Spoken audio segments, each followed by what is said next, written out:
Pemirsa, berita Banjarmasin kembali hadir menjumpai Anda bersama saya Zaldi Ariandi. Sejumlah berita aktual dan beberapa informasi menarik lainnya telah kami siapkan untuk Anda. Berikut berita utama hari ini.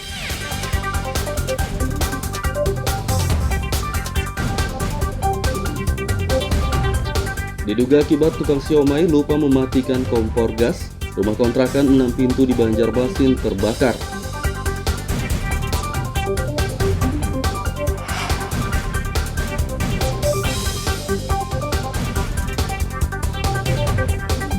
PPDB di Banjarmasin dievaluasi karena 11 sekolah kekurangan siswa.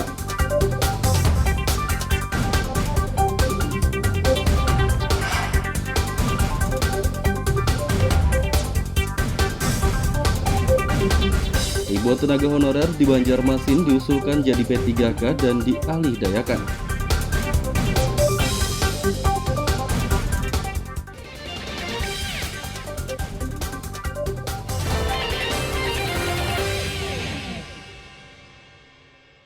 Kobar 35% di TKM, 35% TKM. Nah, lajuin secepatnya. Kobaran api disertai asap pekat membubung tinggi di Gang Mahfuz, kawasan Es Parman, Banjarmasin Barat, Minggu malam. Masih membesar, itu aja infonya 24 Semanda di TKM. Alan, di Gejorong KP. Si jago merah baru bisa dipadamkan 1 jam karena lokasi sulit dijangkau dan minimnya sumber air. Kebakaran menghanguskan rumah kontrakan 6 pintu, salah satunya dihuni tukang siomay. Salah satu korban, Selfie, mengatakan api berasal dari kontrakan tukang siomay yang terletak di samping kontrakannya. Ia menduga tukang siomay tersebut lupa mematikan kompor gas. Pian lagi apa pas kejadian tuh? Lagi mahal susu anak. Di rumah. Tinggi. Rumah Pian yang mana kena jual lah. Tinggi. Apa yang bisa diselamatkan Pian? Baju kalau saya. Baju sama lemari. Tapi kalau yang korban kedada kabu. Ada lah. Cepat aja menyelamatkan diri ternyata. Berarti Bu barang-barang rumah tangganya yang kau disiapkan lah diselamatkan. Tinggi baju aja kan. Lainnya ada. Tadi kaget lah Bu pas melihat api kobaran api langsung. Dari mananya Bu api itu? Dari samping situ rumah somai. Siapa penjual somai? Tinggi yang berjual somai di lapangan. Kontrakan apa rumah sendiri Mbak? Kontrakan juga di sini kontrak. Berarti nggak ada orang di rumah situ kan? Tinggi kadeda semua mas saya. Pada berdua kontrakan aja ulun sama itu nah. Somai yang perempatan sini kan? Tinggi. Tidak ada korban jiwa dalam peristiwa ini, namun kerugian ditaksir ratusan juta rupiah. Dari Banjarmasin, Lutfi Darlan dan Hafiz Araman melaporkan.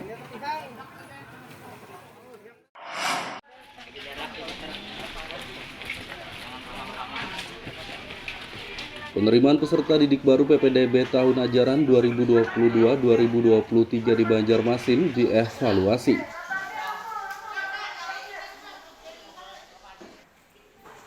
PPDB dievaluasi karena ada 11 sekolah negeri yang kekurangan siswa. Kadisdik Nuryadi mengatakan, sekolah yang kekurangan siswa diantaranya SMP 17, 18, 28, 29, dan SMP 32. Menurutnya, sekolah-sekolah tersebut memang tidak dapat memenuhi kuota siswa setiap tahunnya karena terletak di pinggiran kota. Belum terpenuhi, dari 11 sekolah itu ada 2 sampai 1 rombel yang tidak terpenuhi. Jadi kalau saya hitung itu ada 17 rombongan belajar ya, atau 17 kelas yang masih belum terpenuhi. Kalau dikalikan 23, nah itu daerah-daerah yang belum terpenuhi. Dari 11 sekolah itu ya diantaranya SMP 32, ya SMP 29, setelah itu SMP 17, SMP 18, 28. Nah, jadi di antara itu memang tiap tahun mereka tidak kekurangan siswa, belum memenuhi kuota. Nah, tapi kemarin juga ada tidak merata dikatakan oleh kementerian bahwa itu kita kan wilayah-wilayah itu mungkin wilayah-wilayah kantong yang tidak ada usia sekolah di SMP tersebut. Nuryadi meminta sekolah yang kekurangan siswa berbenah agar penyaluran dana BOS tidak berkurang. Dari Banjarmasin, Lutfi Darlan dan Huda El melaporkan.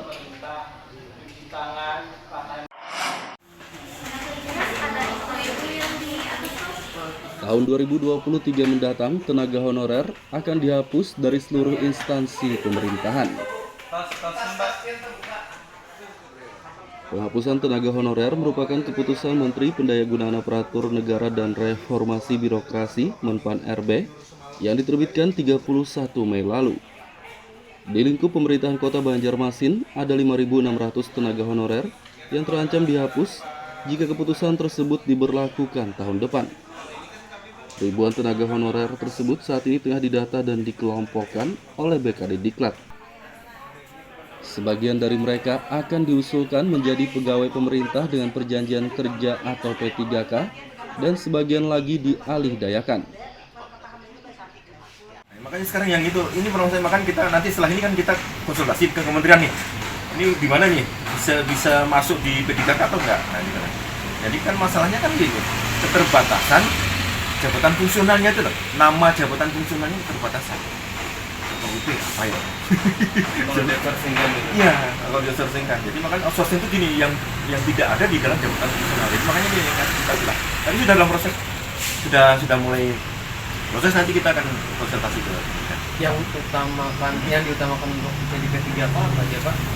Biasa ya, itu yang tadi yang memang di nomenklaturnya itu terus perawat ya, itu tenaga kesehatan. Nah, contoh lagi yang contohnya misalnya untuk yang di rumah sakit yang lain ya boleh apoteker, misalnya kan ahli gizi. Pemerintah Banjarmasin akan bertandang ke Kemenpan RB untuk konsultasi mengenai pengusulan tenaga honorer menjadi P3K. Dari Banjarmasin, Lutfi Darlan dan Huda El melaporkan.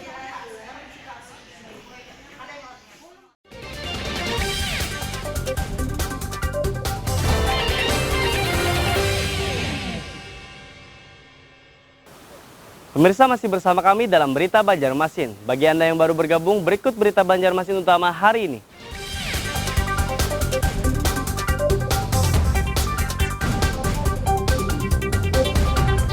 Diduga akibat tukang siomay lupa mematikan kompor gas, rumah kontrakan 6 pintu di Banjarmasin terbakar.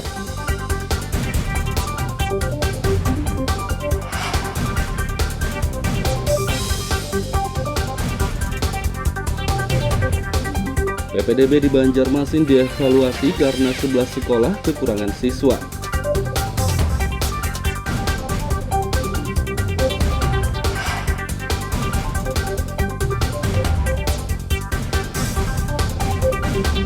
Ribuan tenaga honorer di Banjarmasin diusulkan jadi P3K dan dialihdayakan.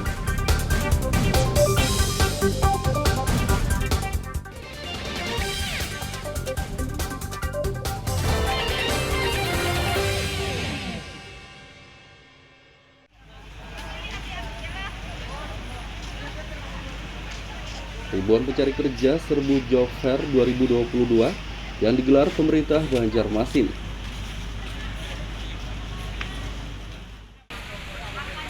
Job Fair digelar di Wisata Siring, kawasan Pertendian Banjarmasin Tengah, Senin pagi. Ada 30 perusahaan yang berpartisipasi dalam kegiatan ini dengan menyediakan lebih dari 1.000 lowongan kerja.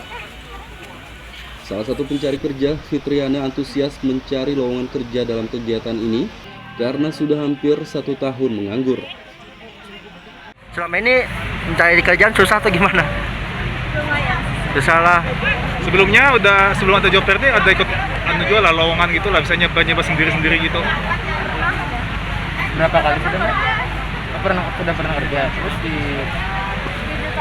Tamo di kena PHK atau gimana Kak? Nggak berhenti, ada masalah. Nggak ada masalah. Sudah berapa lama jadi pengangguran nih maaf? Lumayan lama. Setahun, 2 tahun? 1 tahun pernah mencoba mencari pekerjaan di lain gitu. Sudah berapa tempat kerja yang dicoba? Berapa ya? Lumayan banyak. Belum keterima gitu. Ya apa nih ada job fair gini gimana Mbak? Harapannya sih bisa diterima di sini. Target yang diserap mungkin 1.000 lebih. Mudah-mudahan bisa tercapai 2 hari ke depan atau 3 hari ke depan. Ini mampu Pak jumlah ini mengurangi angka pengangguran kita di Banjarmasin, Pak? Secara garis besar itu masih belum. Namun ini merupakan bagian dari awal atau pemicu kita untuk menggerakkan ekonomi masyarakat dalam berkegiatan, khususnya di kegiatan ekonomi yang akan kita laksanakan di beberapa bulan ke depan. Angka pengangguran kita di Banjarmasin cukup tinggi tadi katanya Pak ya? Untuk pengangguran kita di Banjarmasin masih cukup tinggi. Berapa Pak? Sekalsel juga itu hampir 15% lebih dari angka total Kalimantan Selatan. Makanya kami berkomitmen untuk membuka job fair pada hari ini sebagai bagian dari langkah kita membuka bursa tenaga kerja kepada masyarakat. Pemerintah berharap job fair dapat mengurangi angka pengangguran di Banjarmasin. Kegiatan ini digelar selama 3 hari yakni sejak tanggal 25 hingga 27 Juli 2022. Dari Banjarmasin, Lutfi Darlan dan Huda El melaporkan.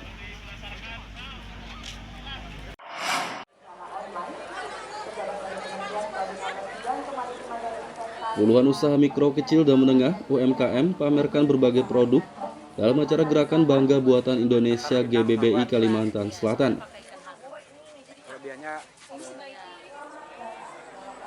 Pameran GBBI digelar di Taman Siring 0 km kawasan Jenderal Sudirman, Banjarmasin Tengah akhir pekan lalu. Kegiatan dibuka oleh Menteri Koordinator Bidang Kemaritiman dan Investasi Luhut Binsar Panjaitan bersama Gubernur Sabiri Nur. Kegiatan menampilkan berbagai produk UMKM seperti kuliner, pakaian, kerajinan, dan yang lainnya.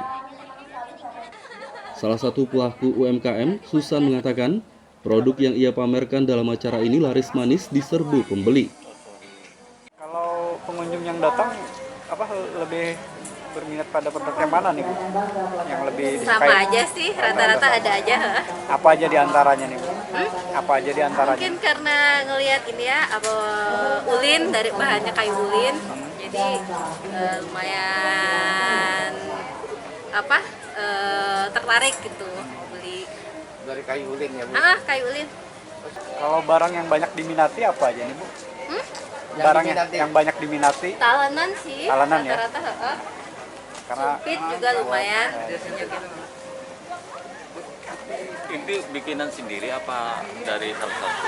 Yang mana Pak? Barang-barang ulin ini? Bikinan sendiri Pak, workshopnya ada di kilometer 11. Itu kalau mau lihat pembuatannya kayak gimana bisa. Tujuan diselenggarakannya GBBI untuk mendukung kemajuan UMKM dan pemulihan ekonomi akibat pandemi COVID-19.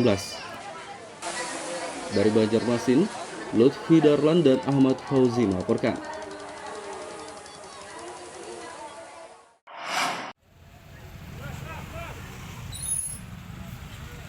Sengketa revitalisasi Pasar Batua antara warga dengan pemerintah Banjarmasin masih bergulir. Komnas HAM RI telah mengagendakan kedua pihak mediasi Senin kemarin. Namun mediasi yang seharusnya berlangsung di kantor Pemprov Kalsel tersebut ditunda. Sekda Ihsan Budiman mengatakan, penyebab mediasi ditunda karena belum ada dialog antara Pemkot Banjarmasin dengan warga Pasar Batua. Di surat pertama itu diagendakan hari ini, tadi di provinsi harusnya tempat. Tapi datang lagi surat terbaru dari Komnas HAM juga menunda sampai ada komunikasi dengan masyarakat. Kemudian baru nanti dilakukan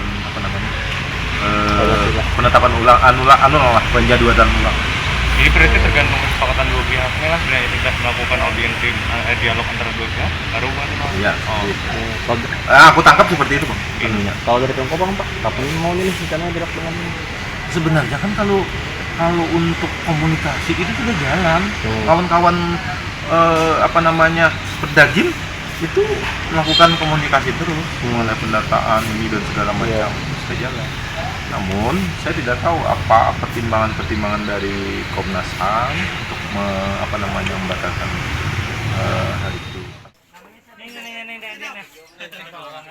Komnas HAM RI menjadwalkan ulang mediasi setelah Pemkot Banjarmasin berdialog dengan warga Pasar Batuah. Dari Banjarmasin, Lutfi Darlan dan Huda El melaporkan.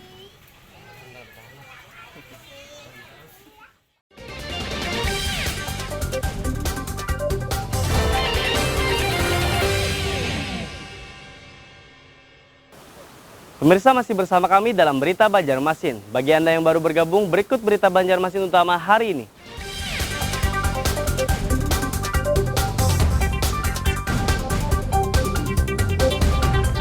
Diduga akibat tukang siomay lupa mematikan kompor gas, rumah kontrakan 6 pintu di Banjarmasin terbakar.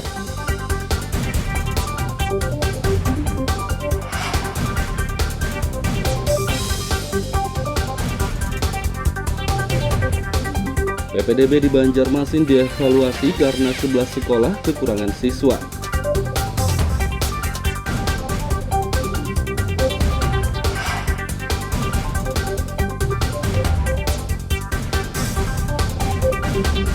Ribuan tenaga honorer di Banjarmasin diusulkan jadi P3K dan dialihdayakan.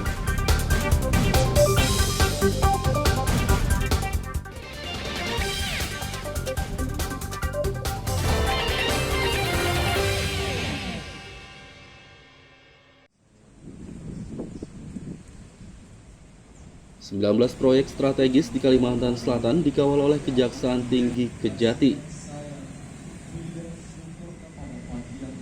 Pengawalan proyek strategis ini disampaikan Kepala Kejati Mukri usai acara peringatan Hari Bakti Adiaksa ke-62 akhir pekan lalu. Mukri mengatakan, pengawalan dilakukan untuk mencegah dana pembangunan dikorupsi dan mendukung pemulihan ekonomi akibat pandemi COVID-19. Baik jaksa umum maupun oleh pihak terdakwa yang tidak merasa puas terhadap putusan pengadilan tingkat pertama, tingkat kedua sampai menindaklanjutinya pada tingkat upaya hukum ke Mahkamah Agung.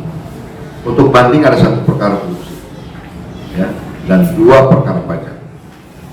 Sementara untuk kasasi ada 28 perkara. Sementara kasasi dengan kepentingan hukum nihil. Untuk peninjauan kembali, untuk PK ada 5 perkara dan gerasi ada 2 perkara. Penyelamatan keuangan negara sewilayah Kalimantan Selatan dari penanganan tindak pidana korupsi itu sekitar 2.965.967.409 rupiah. 19 proyek strategis yang dikawal Kejati, anggarannya ratusan miliar rupiah, bersumber dari APBN dan APBD. Ya. Dari Banjarmasin, Lutfi Darlan dan Fahrulani melaporkan.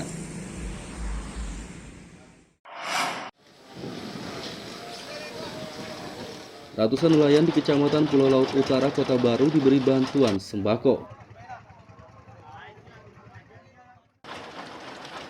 Sembako dibagikan oleh prajurit TNI Pangkalan Angkatan Laut, Lanal Kota Baru akhir pekan lalu. Pembagian sembako berlangsung di tengah laut menggunakan kapal Kelambau. Salah satu nelayan, Misra, bersyukur dan berterima kasih. Menurutnya sembako ini sangat bermanfaat untuk memenuhi kebutuhan sehari-hari. Bantuannya senang Mas ya? Ya senang banget lah. Harapannya apa nih? Supaya dapat bantuan lagi kan? Ada pulang harapannya. Kalau sehari pendapatannya berapa? Bisa 500, bisa juga sebulan kalau ada lalu. Ini sebulanan ada nih, kalau kamu cari. Sebenarnya untuk sasaran tidak hanya desa Lambat saja, tapi semua nelayan yang ada di Kota Baru. Kegiatan ini merupakan rangkaian kegiatan dari Audit Lanal yang ke-25. Kita memang sasarannya semua dari tahun ke tahun adalah nelayan dan nelayan yang ada di Kota Baru. Alhamdulillah pada tahun ini kita mendapatkan support dari Kementerian Petroleum. Di sini ada juga Bapak Bidi, HSSD, dan auditnya dari Bupajala, sehingga membantu kita melaksanakan bagian sembako dalam rangka Audit Lanal. Berapa jumlah keperluannya? Alhamdulillah kita siapkan 300 paket sembako yang hari ini kita bagikan sebab kepada nelayan sebagai terbaik. Jadi para nelayan yang selama ini jadi kita jalan baru nelayan itu, dan alhamdulillah semua sesuai dengan perencanaan kita 300 paket hari ini bisa terdistribusikan. Apakah ini hanya untuk pada saat panang aja atau akan ada kelanjutannya? Tidak. Nanti kita ada program kegiatan juga. Kegiatan mungkin dalam 1 bulan ke depan kita juga akan membagikan sebab ini masuk di dalam program kerja Mantan Kota Baru juga pembicaraan KP. Bagi-bagi sembako di tengah laut ini digelar untuk memperingati HUT ke-25 Lanal Kota Baru. Dari Kota Baru, Lutfi Darlan dan Fauji Rahman melaporkan.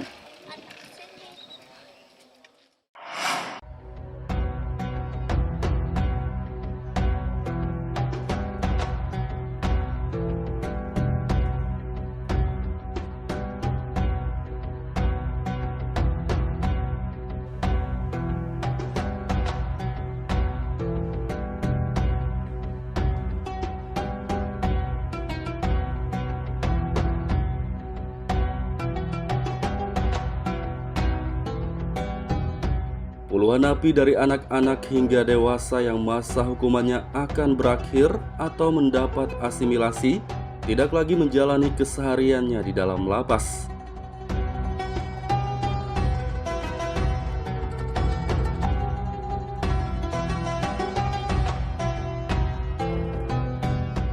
Mereka dibina di Majelis Taklim Al-Jamal, kawasan Kelayan A, Gang 12, Banjarmasin Selatan. Setiap harinya mereka belajar agama Islam melalui tausiah. Selain itu mereka juga diwajibkan salat, mengaji, dan mengikuti sejumlah kegiatan lainnya. Majelis taklim yang dipimpin Ustaz Firdaus ini memang ditunjuk menjadi salah satu tempat pembinaan bagi napi oleh Balai Pemasyarakatan Bapas Kelas 1 Banjarmasin. Kenapa kita memilih Majelis Al-Jamal? Karena kita tahu kredibilitas dari Al-Jamal ini sangat bagus.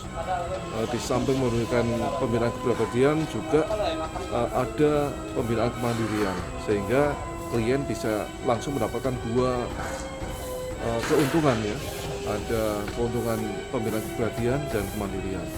Nah, karena itu Al-Jamal kita pilih karena kita yakin bahwa Majelis Al-Jamal mampu untuk memberikan nilai positif terhadap klien Balai Pemasyarakatan Kelas 1 Banjarmasin.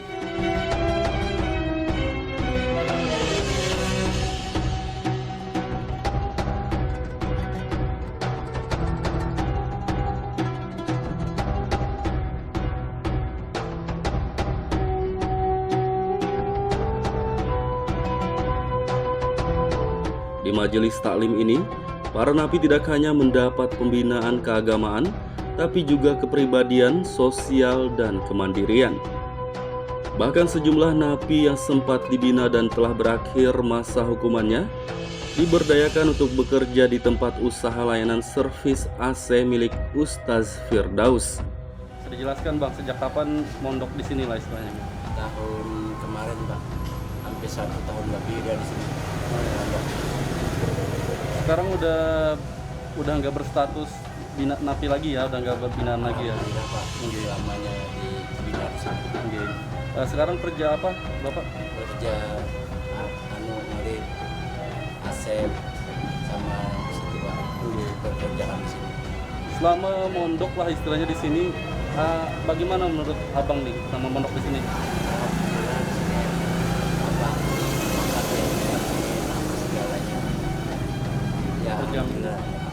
Berjamin ya di sini ya.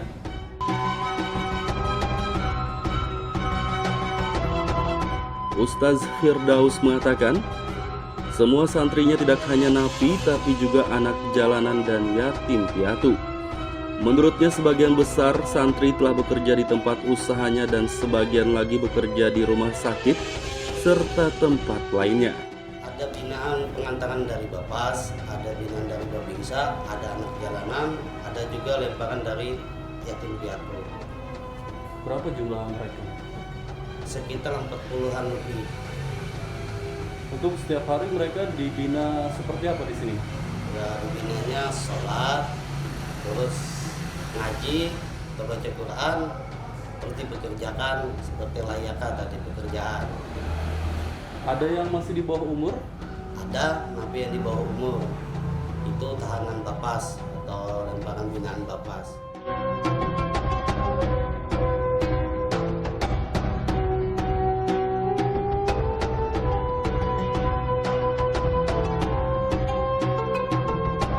Ustaz Firdaus berharap semua napi yang sempat ia bina dan telah bebas tetap menjalankan semua pelajaran yang didapat di majelisnya. Muhammad Lutfi Darlan melaporkan dari kota Banjarmasin, Kalimantan Selatan.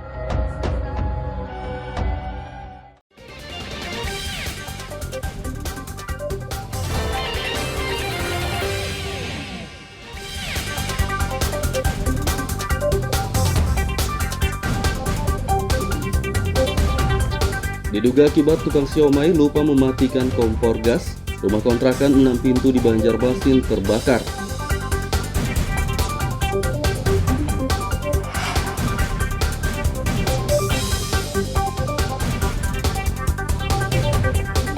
PPDB di Banjarmasin dievaluasi karena 11 sekolah kekurangan siswa.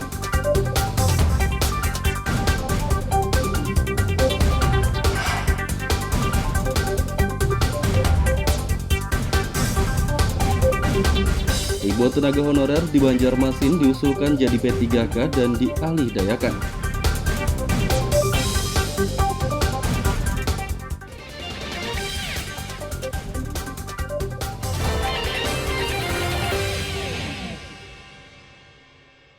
Bogor 35% di TKM, 35% TKM. Nah, lajuin secepatnya. Kobaran api disertai asap pekat membubung tinggi di Gang Mahfuz, kawasan Es Parman, Banjarmasin Barat, Minggu malam. Masih membesar. Itu aja infonya 24 Semanda di TKM.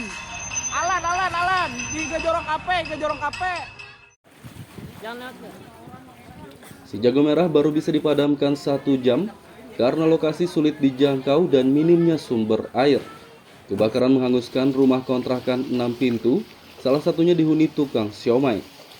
Salah satu korban, Selfie, mengatakan api berasal dari kontrakan tukang siomay yang terletak di samping kontrakannya. Ia menduga tukang siomay tersebut lupa mematikan kompor gas. Pian lagi apa pas kejadian tuh? Lagi mahal susu anak. Di rumah? Inggih. Rumah Pian yang mana? Kena jual lah? Inggih. Apa yang bisa diselamatkan Pian? Baju kalau saya. Baju sama lamanya. Tapi kalau yang korban kedada Bu? Berarti Bu barang-barang rumah tangganya yang kau disiapkan lah diselamatkan? Inggih, baju aja Pak. Lainnya ada. Tadi kaget lah Bu pas melihat apa kobaran api langsung. Dari mananya Bu api itu? Dari samping situ, rumah somai. Siapa penjual somai? Inggih, yang berjual somai di kontrakan apa rumah sendiri Mbak? Kontrakan juga di sini kontrak. Berarti nggak ada orang di rumah situ kan? Inggih, kadeda semua mas saya. Pada berdua kontrakan aja ulun sama itu nah. Somai yang perempatan sini kah? Inggih. Tidak ada korban jiwa dalam peristiwa ini, namun kerugian ditaksir ratusan juta rupiah. Dari Banjarmasin, Lutfi Darlan dan Hafiz Arahman melaporkan.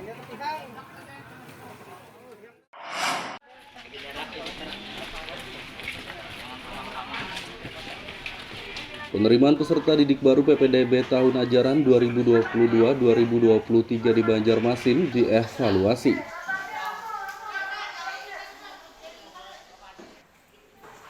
PPDB dievaluasi karena ada 11 sekolah negeri yang kekurangan siswa. Kadisdik Nuryadi mengatakan, sekolah yang kekurangan siswa diantaranya SMP 17, 18, 28, 29, dan SMP 32. Menurutnya, sekolah-sekolah tersebut memang tidak dapat memenuhi kuota siswa setiap tahunnya karena terletak di pinggiran kota. Belum terpenuhi, jadi 11 sekolah itu ada 2 sampai 1 rombel yang tidak terpenuhi. Jadi kalau saya hitung itu ada 17 rombongan belajar ya, atau 17 kelas yang masih belum terpenuhi. Kalau dikalikan 23, nah itu daerah-daerah yang belum terpenuhi. Dari 11 sekolah itu ya diantaranya SMP 32, ya SMP 29, setelah itu SMP 17, SMP 18, 28. Nah, jadi di antara itu memang tiap tahun mereka juga kekurangan siswa, belum memenuhi kota. Nah, tapi kemarin juga ada tidak merata dikatakan oleh kementerian bahwa itu kita kan wilayah-wilayah itu mungkin wilayah kantong yang tidak ada usia sekolah di SMP tersebut.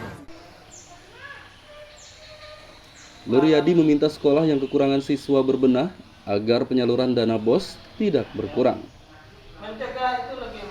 Dari Banjarmasin, Lutfi Darlan dan Huda El melaporkan.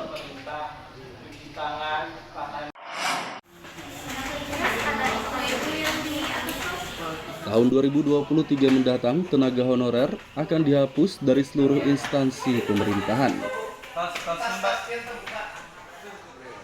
Penghapusan tenaga honorer merupakan keputusan Menteri Pendayagunaan Aparatur Negara dan Reformasi Birokrasi Menpan RB yang diterbitkan 31 Mei lalu. Di lingkup pemerintahan Kota Banjarmasin, ada 5.600 tenaga honorer yang terancam dihapus jika keputusan tersebut diberlakukan tahun depan. Ribuan tenaga honorer tersebut saat ini tengah didata dan dikelompokkan oleh BKD Diklat. Sebagian dari mereka akan diusulkan menjadi pegawai pemerintah dengan perjanjian kerja atau P3K dan sebagian lagi dialihdayakan. Makanya sekarang yang itu, ini permasalahan makan kita nanti setelah ini kan kita konsultasi ke kementerian nih. Ini di mana nih? Bisa masuk di P3K atau enggak? Nah, gitu. Jadi kan masalahnya kan gitu. Keterbatasan jabatan fungsionalnya itu loh. Nama jabatan fungsionalnya keterbatasan. Atau itu apa ya? Kalau dia sourcing-kan gitu. Iya, kalau dia sourcing-kan. Jadi makanya outsourcing itu gini yang tidak ada di dalam jabatan fungsional. Jadi makanya ini kan kita bilang. Tapi sudah dalam proses, sudah mulai proses, nanti kita akan konsultasi ke yang diutamakan untuk jadi P3 apa aja Pak? Biasanya itu yang tadi yang memang di nomenklaturnya itu terus perawat ya, itu tenaga kesehatan. Nah, contoh lagi yang contohnya misalnya untuk yang di rumah sakit yang lain ya boleh apoteker, misalnya kan ahli gizi. Pemerintah Banjarmasin akan bertandang ke Kemenpan RB untuk konsultasi mengenai pengusulan tenaga honorer menjadi P3K. Dari Banjarmasin, Lutfi Darlan dan Huda El melaporkan. Pemirsa, informasi tadi sekaligus menutup perjumpaan kita kali ini. Saya Zaldi Aryandi beserta redaksi mengucapkan selamat beraktivitas, sampai jumpa.